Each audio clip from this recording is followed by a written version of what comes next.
I'm down here covering the march. I'm down here covering the RNC. All right. So what do you think is the most important issue to get the word out today? Well, I mean, depends on who you're talking to. I mean, do people inside know or care? I doubt it. I think when we were sitting up there on Radio Row, you know, the right-wing pundits we saw were coming out of here dressing as protesters because they think it's a joke. And I understand the compassion and the seriousness that people have with the issues ranging from housing to poverty to ending the war. But this is the thing about power. Either you have it or you don't, or you have a plan to snatch it. And power in this case means the ability to decide what sort of reality we're going to have as people who live in these United States. And as much as I like to see, you know, these thousands of people out here, you know, people inside are laughing. And that to me bothers me. They're not laughing because of insecurity. They're laughing because it's a slow news day. Hurricane Gustav didn't really jump off to be a Hurricane 5. People are looking to fill in space, and this will be fodder. And there's a few of us that will probably give it its accuracy and its just due. But I think we're talking to the converted at this point in time. I like to see this energy harnessed into votes, voting people out of office, putting people in office, holding folks accountable who are already there to the point that they know that if they're not doing their job, which may mean making some serious changes, then they're not going to have a job that they report to, whether it's locally or nationally. That's how I see it right now. Otherwise, this is just, you know, it's an exercise for everybody involved. It's an exercise for the police and crowd control, and it's an exercise for us to see how many people we can organize to get out here en masse. So you don't think there's a power in how many people, the power of numbers, that is going to come across to the folks around the country that are seeing this in one way or another? Well, seeing this how? I mean, the activists, we all know. I mean, you know, your indie media crowd, your Pacifica radio crowd, that's all of us. We already know. We've been through this for years. So, okay, there's 200,000, 100,000, 50,000, okay. We know that.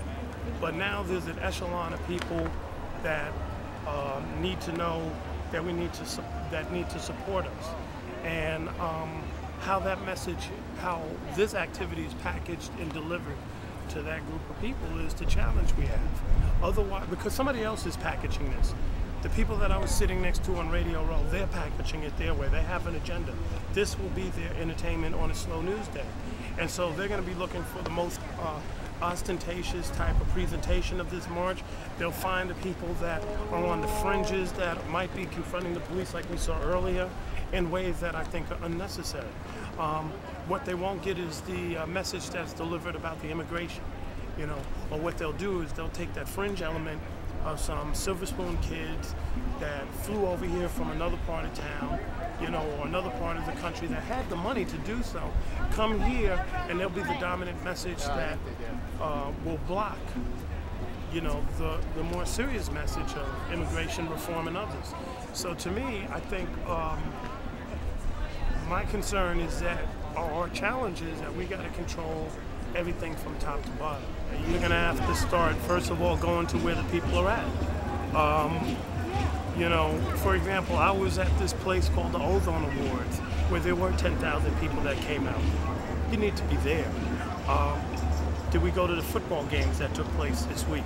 You know, I think football games are taking place all across, you know, the United States, with 60, 70,000 people showing up both on college and professional.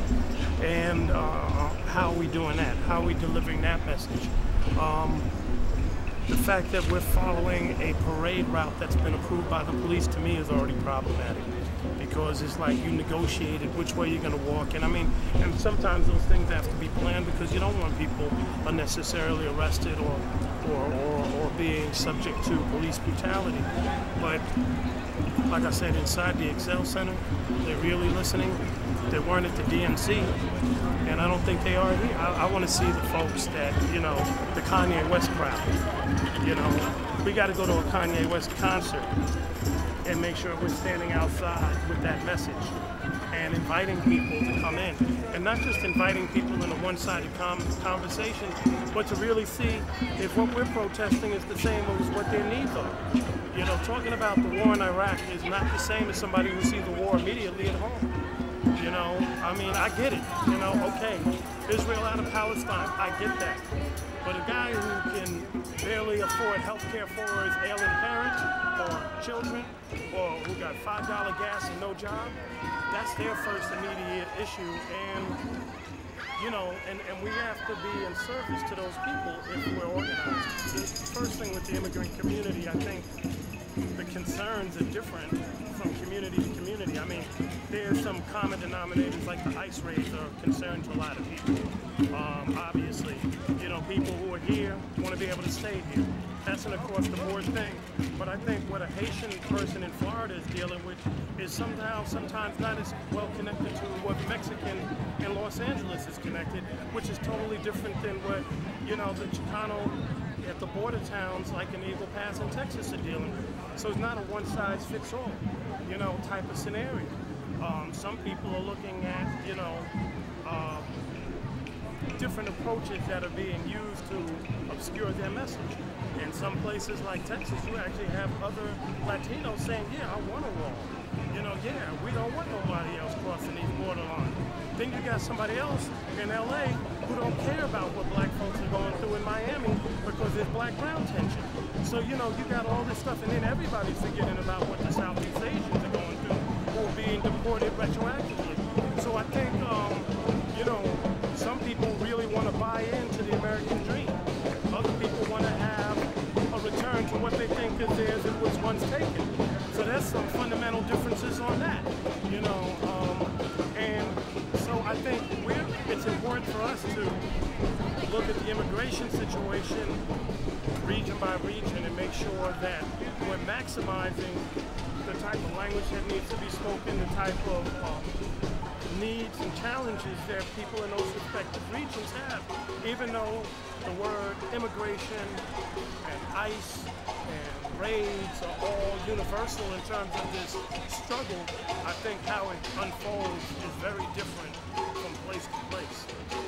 Can I get one last question? Sure. Poor People's Movement here in St. Paul, can we talk about that? Is that the way that we can really start to get the people who have issues in their lives rather than are fighting for and they're talking about the war in their arms that they're fighting in their personal lives?